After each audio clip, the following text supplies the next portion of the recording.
நூல்காஞ்சி நேயர்களுக்கு இனிய வணக்கம்.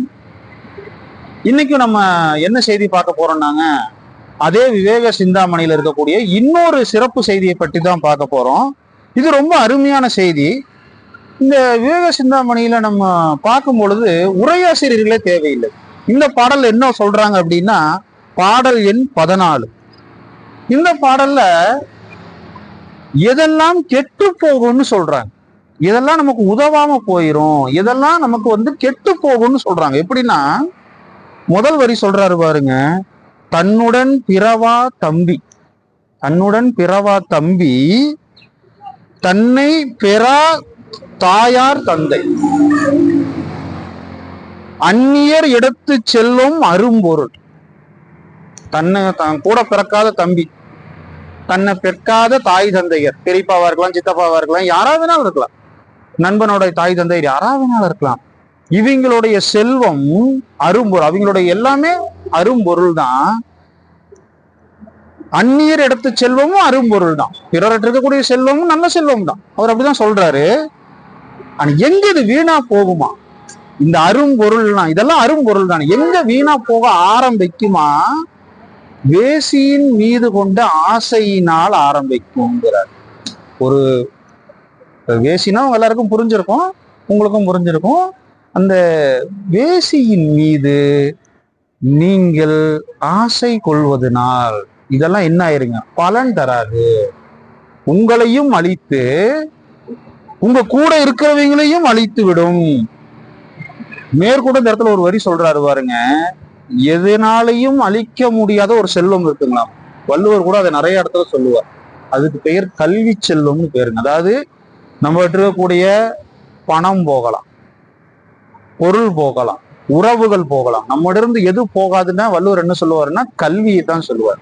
கல்வி செல்வம் போகாது அப்படிப்பாரு. ஆனா இந்த பாடல் அவர் என்ன சொல்றாரு, அப்படி நிலை பெற்று இருக்கக்கூடிய கல்வி உன்னை விட்டு போகிவிடும், நீ சான்றோராக இருப்பது போகிவிடும் அப்படிங்கிறாரு.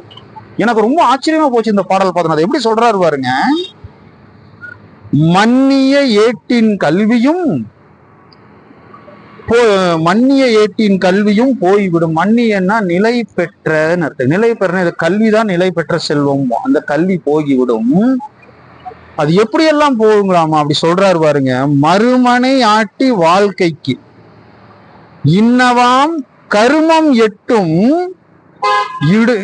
இடுகத்து உதவாது அன்றே அப்படிங்கிறார். அதாவது என்ன சொல்றாருனாங்க, நீ வேசி மேல ஆசைப்பட்டதுக்கே உனக்கு கல்வி போச்சு, நீ அதை கூட மேலும் என்ன பண்ற, அடுத்தவன் மனைவியோட வாழுகிறாய். நீ அடுத்தவனோட பெண்ணோட வாழ்றதுல பிரச்சனை இல்லை, அடுத்தவன் மனைவியோட வாழ், அதாவது அவ இன்னொருவனுக்கு மனைவியா இருக்கிறார். நீ அந்த பெண்ணை ஏதோ உன் சபலத்தினால் நீ மயக்கி வாழ்றையே, நீதான் முதல் குற்றவாளிங்கிறார். அந்த பெண்ணை சொல்லலைங்க இந்த பாட்டுல. நான் ஏன் என்ன சொல்றேன்னா, இன்னைக்கு இருக்கக்கூடிய சில ஆண்கள் என்ன பண்றாங்கன்னா அந்த தவறை பண்றாங்க.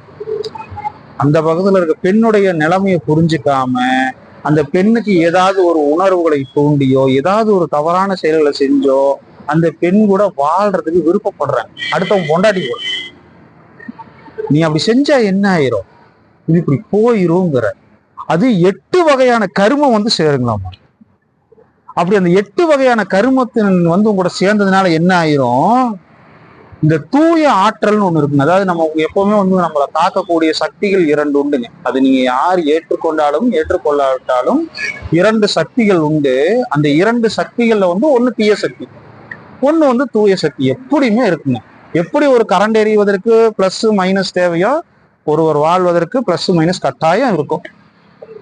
அந்த தூய ஆற்றலை தான் சக்தின்னு பேருங்க.